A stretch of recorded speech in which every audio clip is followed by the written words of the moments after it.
یہاں سے اب آخری گروپ شروع ہو رہا ہے. آخری منزل تو سورہ قاف سے شروع ہوئی تھی. چھٹا گروپ مکی اور مدنی صورتوں کا یہاں ختم ہو گیا. 7 صورتیں حسین ترین صورتیں قرآن کی. وہ پہلی 7 صورتیں تھیں: سورہ قاف، سورہ ذاریات، سورہ طور، سورہ نجم، سورہ قمر، سورہ رحمان، عروس القرآن، پھر سورہ واقعہ. پھر یہ 10 صورتیں آ گئیں: سورہ حدید، سورہ مجادلہ، سورہ حشر، سورہ ممتحنہ، سورہ صف، سورہ جمعہ، سورہ منافقون، سورہ تغابن، سورہ طلاق، سورہ تحریم. اب پھر یہ مکی قرآن مجید یہ آخری گروپ ہے. اس میں بھی پہلی 6 صورتیں جو ہیں وہ 3 کے سب گروپس کی شکل میں ہیں. سورہ ملک بڑی، جیسے سورہ قاف وہاں تھی اسی مقام پر یہاں سورہ ملک ہے. بہت جامع اس کی تاثیر، اور یہ بہت حضور کو عزیز تھی. آپ کی یہ معمولات میں سے تھا، رات کو سوتے ہوئے آپ سورہ ملک پڑھا کرتے تھے اور اس کی آپ نے تلقین کی ہے. بسم اللہ الرحمن الرحیم. تبارک الذی بیدہ الملک وہو علی کل شیء قدیر. بڑی بابرکت ہے وہ ہستی جس کے ہاتھ میں ہے بادشاہی، راج اس کا ہے. یہ ہے دین کا سیاسی پہلو. پوری کائنات پر اس کا راج چل رہا ہے. دنیا میں بغاوت ہے. کیوں ہے؟ وہ اپنے ایمان کے دعوے داروں کا امتحان لینا چاہتا ہے بس. ورنہ سورج، چاند، گیلیکسیز، پوری کائنات اور خود ہمارے جسم کا ایک ایک ذرہ اس کے قانون کا پابند ہے، تابع ہے. ہمارا جسم ہمارے اختیار میں کہاں ہے؟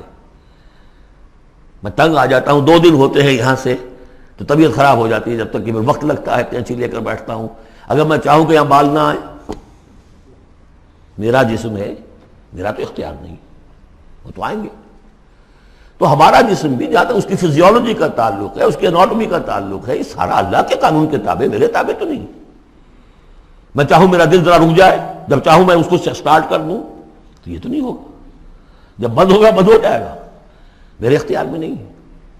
لیکن یہ کہ جو ہماری اختیاری زندگی ہے اس میں ہم نے طے کر لیا ہے کہ اللہ کی نہیں مانیں گے، اپنی مانیں گے، اپنی مانیں گے، اپنی بیویوں کی مانیں گے، اور جو بھی نظام ہے اس کے ساتھ وفاداری کریں گے، چاکری کریں گے، ان کی ملازمت کریں گے، ان کے رتھوں کے اندر ہم بیل بن کر جتیں گے تاکہ ہمیں عیش ملے، دنیا کے اندر ہمارے لیے مقامات ہوں، ہماری عیش ہو. بس اللہ خیر صلی اللہ. تو یہ ہے اصل میں امتحان. ورنہ بادشاہی یہاں اب بھی اسی کی ہے. یہ صرف ہلدی کی گانٹھ ہے جسے لے کر ہم پنساری بن کر بیٹھ گئے. میری مرضی، میرا خیال، میرا نظریہ یہ ہے. اور ہمارے نزدیک جو ہے طریقتکم المثلی، ہمارے جو کلچر ہے، مثالی نظام جو ہم نے بنایا ہے، ہمیں اس کی حفاظت کرنی ہے.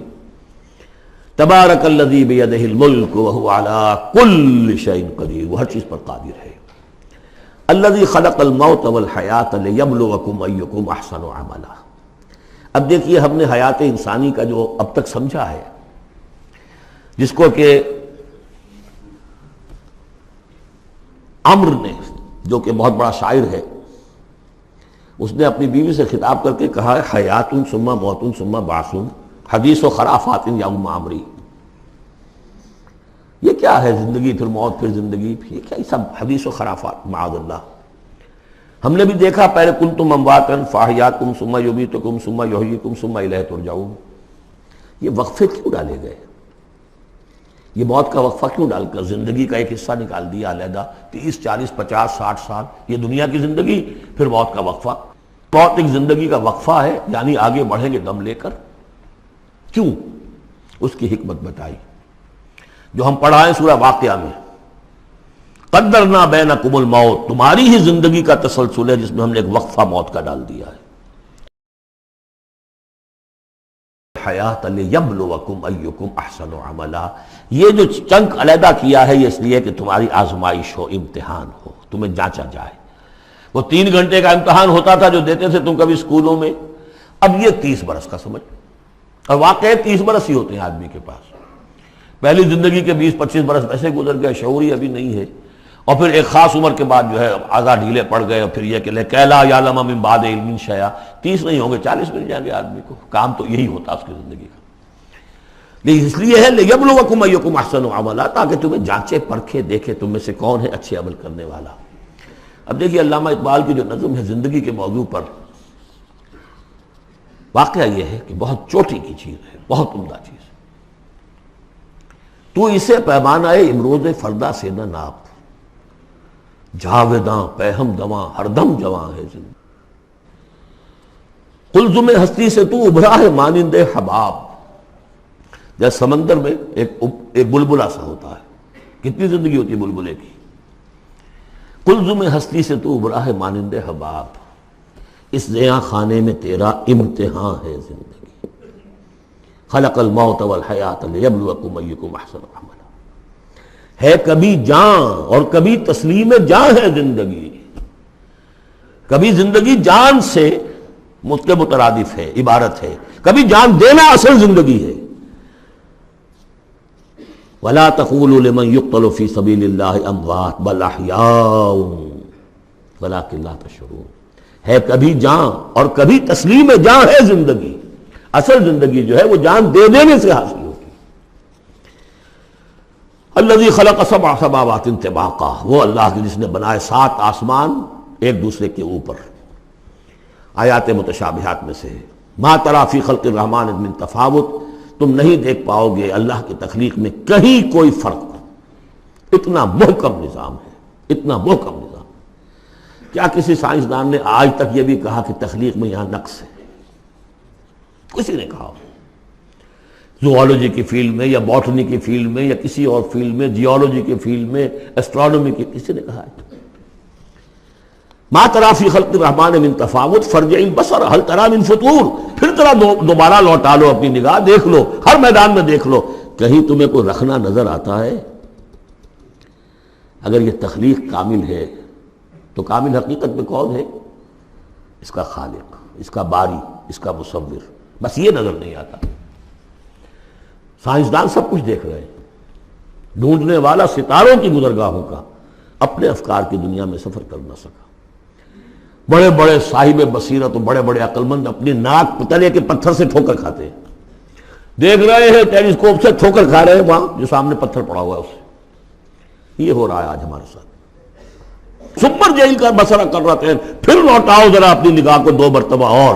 ینقلب الیک البصر خاسئا وہو حسیر. تمہاری نگاہ تھک ہار کر لوٹ آئے گی. تمہیں ہماری تخلیق میں کہیں کوئی رکھنا، کوئی دراڑ نظر نہیں آئے گی. وَلَقَدْ زَيَّنَّا السَّمَاءَ الدُّنْيَا بِمَصَابِيحَ وَجَعَلْنَاهَا رُجُومًا لِلشَّيَاطِينَ وَأَعْتَدْنَا لَهُمْ عَذَابَ السَّعِيرِ. اور ہم نے سب سے قریبی آسمان کو سجا دیا ہے چراغوں سے، یعنی زمین سے جو قریب ترین آسمان ہے، پہلا آسمان. اور ان چراغوں کو ہم نے بنا دیا ہے رجوما للشیاطین. شیاطین جن جو ہیں وہ جو کوشش کرتے ہیں اس سے باہر نکل کر، اور وہ چاہتے ہیں کہ کچھ خبریں جو ہیں وہ فرشتوں سے چرا کر لے آئیں، تو ان کو کھدیڑنے کے لیے، ان کو اوپر سنگ باری کے لیے ہم نے یہ میزائلز رکھے ہوئے ہیں. وَأَعْتَدْنَا لَهُمْ عَذَابَ السَّعِيرِ. اور ان کے لیے ہم نے تیار کر رکھا ہے جلا دینے والا عذاب. وَلِلَّذِينَ كَفَرُوا بِرَبِّهِمْ. اور جو لوگ اللہ کا، اپنے رب کا کفر کریں، چاہے وہ انسان ہو چاہے جنات ہوں، ان کے لیے ہے عذاب جہنم، جہنم کا عذاب. وَبِئْسَ الْمَصِيرُ. اور وہ بہت ہی برا ٹھکانہ ہے. اذا القوا فیہا سمعوا لہا شہیقا وہی تفور. جب وہ اس میں جھونکے جائیں گے تو سنیں گے کہ وہ دھاڑ رہی ہوگی، اچھل کود رہی ہوگی، اس کا جوش و خروش ہوگا. جو سورہ قاف میں ہم نے پڑھا تھا کہ ہم اس سے پوچھیں گے حل امتلأت وتقول حل من مزید. وہ اور چاہے گی. جیسے کوئی بھوکا بھیڑیا ہو یا بھوکا شیر ہو اور اس کے آگے کوئی شکار ڈالا جائے تو جس طریقے سے وہ اس پر غرا کر آئے گا. تکاد تمیز من الغیظ. قریب ہوگا کہ وہ اپنے غصے سے پھٹ جائے. کلما القی فیہا فوج. جب کبھی بھی اس میں ایک فوج ڈالی جائے گی، یعنی یہ کہ ایک قوم کے بعد دوسری، دوسری کے بعد تیسری، وہ تو ہو رہا ہے. وہم یوزعون. ان کے درجہ بندی کی جائے گی، قوموں کا علیحدہ علیحدہ حساب ہوگا. سألہم خزنتہا. تو جو جہنم کے داروغہ ہیں وہ ان سے کہیں گے الم یاتکم نذیر. کیا آپ کے پاس کوئی خبردار کرنے والے نہیں آیا؟ قالوا بلا. وہ کہیں گے آیا تھا، کیوں نہیں. قد جاءنا نذیر. ہمارے پاس خبردار کرنے والا آیا. فکذبنا. ہم نے انہیں جھٹلا دیا تھا. وقلنا ما نزل اللہ من شیء. اور ہم نے کہا کوئی شے نہیں اتاری اللہ نے، یہ تم خام خواہ کہہ رہے ہو کہ تم پر کوئی قرآن اترا ہے یا تورات اتری ہے. ان انتم الا فی ضلال کبیر. ہم نے اس سے بھی بڑھ کر کہا کہ تم تو خود کسی گمراہی میں ہو، کھلی گمراہی میں مبتلا ہو گئے ہو، تمہیں کوئی آسیب آ گیا ہے یا کچھ اور ہو گیا ہے. وقالوا لو كنا نسمع او نعقل. اور انہوں نے کہا یا وہ کہیں گے کہ اگر ہم سنتے اور سوچتے، غور کرتے، عقل سے کام لیتے، ما کنا فی اصحاب السعیر، تو ہم نہ ہوتے اس جہنم والوں میں سے۔ فاعترفوا بذنبہم، پس انہوں نے اپنے اصل گناہ کا اعتراف کر لیا۔ یہ بہت اہم مقام ہے۔ اصل گناہ کیا تھا کہ ہم نے ان کی بات سنی نہیں، سنی تو انسنی کر دی، اس پر غور نہیں کیا۔ اس لیے کہ ہم یہ آج پڑھ چکے ہیں، ان السمع والبصر والفؤاد کل اولئک کان عنہ مسئولا۔ اللہ نے تمہیں یہ فیکلٹیز دی ہیں تو اس لیے کہ استعمال کرو۔ ہم نے بند کر کے رکھ چھوڑی ہے۔ ہماری ریت ہے، ہماری آباء و اجداد کی رسمیں ہیں، ہماری برادری کے یہ رواج ہیں، ہم اتنے عرصے سے ایک جماعت میں ہیں، اس جماعت کا یہ چلن ہے، جو بھی ہے، اس فرقے میں ہے، اس فرقے کا یہ معاملہ ہے۔ یہ ساری چیزیں جو ہے کہ نہ سوچنا، نہ غور کرنا، نہ سننا۔ فاعترفوا بذنبہم، اصل گناہ یہ ہے ان کا۔ فسحقا لاصحاب السعیر، تو اب دفع ہو جائیں یہ، دھکارے جائیں یہ لوگ کہ جو جہنمی ہیں۔ اس کے برعکس ان الذین یخشون ربہم بالغیب، وہ لوگ کہ جو اپنے رب سے ڈرتے رہے غیب میں، لہم مغفرۃ واجر کبیر، ان کے لیے مغفرت بھی ہے اور بہت بڑا اجر بھی ہے۔ وَأَسِرُّوا قَوْلَكُمْ أَوِ اجْهَرُوا بِهِ، اور دیکھو چاہے تم اپنے قول کو چھپا کر بیان کرو یا بلند آوازی سے بیان کرو۔ إِنَّهُ عَلِيمٌ بِذَاتِ الصُّدُورِ، وہ تو اس سے بھی واقف ہے جو تمہارے سینوں کے اندر مضمر ہے اور پنہاں ہے۔ أَلَا يَعْلَمُ مَنْ خَلَقَ، بڑی اہم آیت ہے یہ وہ حصے ہیں قرآن کے یہ کہ جن کو اس طریقے سے ازبر ہونا چاہیے اگر بات کرنا چاہتے ہیں، آپ دین کی وہ خدمت کرنا چاہتے ہیں۔ کیا وہی نہ جانے گا جس نے پیدا کیا؟ ایک ایسی بات ہے کہ جس کا کوئی انکار کر ہی نہیں سکتا۔ گھڑی بنانے والے کو تو معلوم ہے میں نے اس میں کیا کیا پرزے رکھے ہوئے ہیں، مجھے نہیں معلوم، میں اس کا استعمال تو کر رہا ہوں، مجھے بتا دیا یہ بٹن دبا دیں یہ آن ہو جائے گا، لیکن یہ کہ جس نے بنایا ہے کیا اس سے چھپی ہوئی کوئی چیز ہے؟ الا یعلم من خلق وهو اللطیف الخبیر، اور وہ تو بہت باریک بین ہے، ہر شے کی خبر رکھتا ہے۔ هو الذی جعل لکم الارض ذلولا، اسی نے تمہارے لیے زمین کو بنا دیا ہے پست، تابع حکم، تمہارے قدموں میں بچھی ہوئی ہے غریب، جتنا چاہتے ہو اس کو تو رونتے ہو، پامال کرتے ہو۔ فمشوا فی مناکبہا، چلو پھرو اس کے کندھوں کے مابین، گویا کہ یہ بھی کوئی بہت بڑا ہاتھی ہو، اس کے کندھوں کے مابین اتنی جگہ ہے، چل پھر رہے ہیں۔ جیسے چیونٹی کسی ہاتھی کے کندھوں کے درمیان چل رہی ہو تو وہ تو سمجھتی ہوگی کہ فٹ بال کا میچ کھیلنے کی جگہ مجھے مل گئی ہے۔ تو یہی حال ہمارا ہے، ہم جسے بہت وسیع سمجھتے ہیں کیا وہ کچھ بھی نہیں۔ فمشوا فی مناکبہا وکلوا من رزقہ، اور اسی کے رزق میں سے کھاؤ پیو، اسی زمین میں سے تمہارا رزق بھی برآمد ہو جائے گا۔ وإلیہ النشور، یہ یاد رکھو کہ پھر اللہ ہی کی طرف اٹھ جانا ہے، جی اٹھنا ہے۔ آمنتم من فی السماء ان یخسف بکم الارض فاذا ہی تمور، کیا تمہیں کوئی خوف نہیں رہا؟ بالکل تم نچنت ہو گئے ہو اس آسمان والے سے جو آسمان میں ہے کہ وہ کہیں تمہیں زمین میں خسف نہ کر دے، دھسا نہ دے، فاذا ہی تمور، جبکہ وہ لرزے، زلزلہ آئے، شق ہو جائے اور تم چلے جاؤ۔ ام امنتم من فی السماء ان یرسل علیکم حاصبا، کیا تمہیں کوئی ڈر نہیں رہا کہ اللہ تعالیٰ جو ہے وہ آسمان والا تم پر بھیج دے کوئی ایسا جھکڑ تیز آندھی جس میں پتھر چلے آ رہے جو بلٹس کا کام کرے اور میزائلز کا کام کرے۔ فَسَتَعْلَمُونَ كَيْفَ النَّذِيرُ، پھر تمہیں معلوم ہو جائے گا کہ میرا خبردار کرنا کیسا تھا، کیا اس کا نتیجہ تھا۔ وَلَقَدْ كَذَّبَ الَّذِينَ مِن قَبْلِهِمْ، اور یقیناً جو ان سے پہلے تھے انہوں نے بھی جھٹلایا تھا۔ فَكَيْفَ كَانَ النَّكِيرُ، تو کیسا ہوا میرا ان کو پکڑنا اور میرا عذاب۔ اَوَلَمْ يَرَوْا إِلَى الطَّيْرِ فَوْقَهُمْ، کیا یہ دیکھتے نہیں پرندوں کو جو ان کے اوپر ہیں؟ صافات ویقبضن، کبھی انہوں نے اپنے پر پھیلائے ہوتے ہیں، کبھی ان کو سکیڑ لیتے ہیں۔ ما یمسکہن الا الرحمن، نہیں روکے ہوئے انہیں اس فضا کے اندر مگر رحمان۔ انہ بکل شیء بصیر، یقیناً وہ ہر چیز کو دیکھ رہا ہے۔ یعنی جو قانون طبیعی ہے جس کے تحت وہ چل رہا ہے وہ تو اللہ کا بنایا ہوا ہے۔ امن ھذا الذی هو جند لکم ینصرکم من دون الرحمن، بھلا وہ کون ہے جو تمہارا لشکر بن جائے اور تمہاری مدد کرے رحمان کے مقابلے میں؟ ان الکافرون الا فی غرور، نہیں ہے یہ کافر مگر دھوکے میں آ گئے، بہکاوے میں آ گئے۔ امن ھذا الذی یرزقکم من امسک رزقا، پھر بھلا کون ہے وہ جو تمہیں رزق دے سکے اگر اللہ اپنے رزق کے خزانوں کو روک لے؟ بل لجوا فی عتو ونفور، نہیں یہ لوگ اپنی شرارت میں اور نفرت میں بہت آگے بڑھ گئے۔ افمن یمشی مکبا، یہ آیت بہت اہم ہے حکمت قرآن کے اعتبار سے، فلسفے کے اعتبار سے۔ افمن یمشی مکبا علی وجہہ اہدی امن یمشی سویا علی صراط مستقیم، دو انسانوں کا تصور کرو، ایک شخص وہ ہے کہ جو اوندھے منہ پیٹ کے بل گھسٹ رہا ہے، ایک وہ جو سیدھا کھڑا ہے، سیدھے راستے پر چل رہا ہے۔ کون ہوگا زیادہ ہدایت پر؟ اس میں نقشہ کھینچ دیا گیا ہے، جو لوگ حیوانی سطح پر زندگی بسر کر رہے ہیں صرف انسٹنکٹس کی وجہ سے زندہ ہیں، پیٹ معاشی جدوجہد اسی کے لیے زندہ ہیں، گھسٹ رہے ہیں اسی میں۔ وہ اس اوندھے پڑے وہ انسان کے معنی نہیں جنہیں آگے کا کچھ پتہ نہیں، آگے کہاں جانا ہے، وہ تو ان کے انسٹنکٹس انہیں چلا رہے ہیں، بالکل اینیمل لیول کے اوپر زندگی گزار رہے ہیں، اوندھے منہ۔ انہیں کیا نظر آئے گا راستہ کون سا ہے، کدھر جانا ہے؟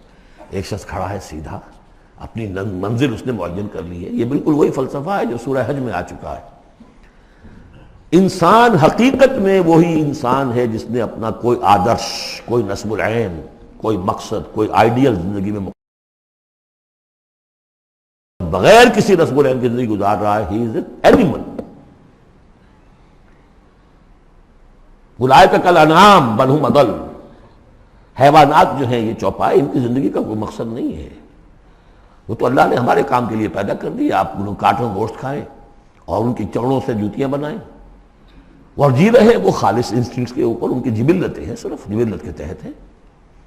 انسان صرف حیوان نہیں ہے، اس میں کچھ اور ہے، اور اس کے لیے کوئی آئیڈیل۔ ضعف الطالب والمطلوب، جتنا اونچا آئیڈیل ہوگا اتنا ہی اونچا انسان جائے گا، لیکن جس کا کوئی سرے سے آئیڈیل نہیں وہ نرا حیوان ہے۔ آخر چوپائے بھی تو اسی طرح چلتے ہیں نا۔ افمن یمشی مکبا علی وجہہ اہدی امن یمشی سویا علی صراط مستقیم۔ سیدھا راستہ اور اس کی منزل معین ہے، مجھے ادھر جانا ہے۔ دنیا میں ہماری منزل اقامت دین، حقیقت میں زندگی کی منزل آخرت، رضائے الہی کا حصول۔ قل هو الذی انشأکم وجعل لکم السمع والابصار والافئدہ، کہہ دیجئے وہی ہے جس نے تمہیں انشاء اٹھانا، تمہیں بنایا، بڑھایا، وجعل لکم السمع والابصار والافئدہ، تمہیں کان دیے، آنکھیں دی اور دل دیے یا عقل دی۔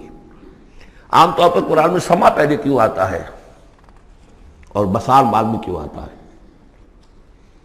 انسانی علم کا جب آپ جائزہ لیں گے تو اس میں پہلا حصہ ہوتا ہے جو پہلی نسلوں نے علم حاصل کیا ہوا ہے، اس کو آپ اخذ کرتے ہیں اپنی سماعت سے۔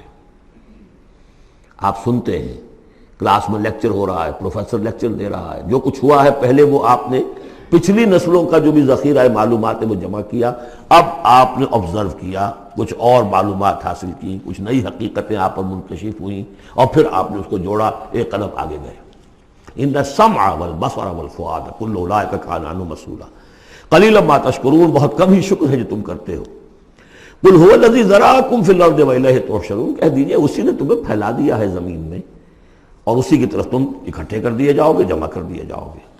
وَيَقُولُونَ مَتَىٰ هَٰذَا الْوَعْدُ إِن كُنتُمْ صَادِقِينَ، وہ کہتے کب ہوگا یہ وعدہ، کب پورا ہوگا، اگر تم سچے ہو تو بتاؤ۔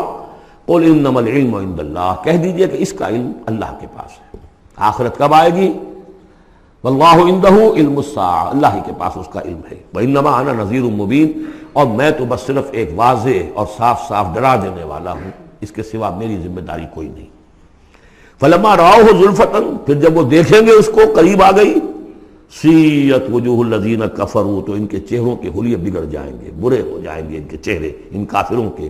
وقیل ھذا الذی کنتم بہ تدعون، اور کہا جائے گا یہ ہے وہ جس کو تم مطالبہ کرتے تھے کہ لاؤ اور لے آؤ جلدی سے۔